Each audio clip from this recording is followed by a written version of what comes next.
என்ன தான் dandruff treatment எடுத்துக்கிட்டாலும் எங்களுக்கு அதுக்கான சொல்யூஷன் கிடைக்கல. அகைன் ரிப்பீட்டடாக எங்களுக்கு வந்துட்டே இருக்குது. என்ன தான் ஷாம்பூஸ் யூஸ் பண்ணாலும் டேண்ட்ரஃப் ஷாம்பூஸ் என்ன ஷாம்பூஸ் யூஸ் பண்ணாலும் எங்களுக்கு அதுக்கான ரிசல்ட் கிடைக்கல அப்படின்னு திங்க் பண்ணிட்டு இருக்கீங்களா? ஹோம் ரெமிடிஸ் இருந்தால் நல்லாயிருக்கும் அப்படின்னு நினைக்கிறீங்களா? உங்களுக்கான வீடியோ தாங்க இது. என்னென்னா ரொம்ப சிம்பிளாக ஈஸியாக எல்லாருக்கும் கிடைக்கக்கூடிய பொருள் தான் வேப்பிலை. அதோட கொழுந்தாக எடுத்துக்கோங்க.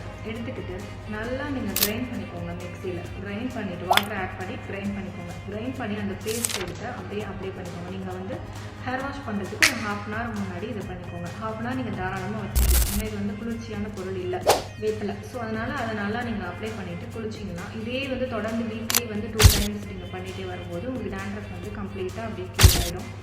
இல்லை என்னால் பேஸ்ட் மாதிரி அப்ளை பண்ண முடியாதுன்னு நினைக்கிறவங்க ஜூஸ் மாதிரி அதை எடுத்துக்கிட்டு அந்த இதர் வரும் இல்லையா ஜூஸு அதை வந்து நல்லா வடிகட்டிட்டு அதை ஸ்ப்ரே பாட்டில் போட்டு ஸ்ப்ரே பண்ணிட்டே இருந்தீங்கனாலும் உங்களுக்கு கம்ப்ளீட்டாக ரெடியூஸ் ஆகிடும். ஆனால் இது புதுசாக இருக்குண்ணே, புதுசாக இருக்கு.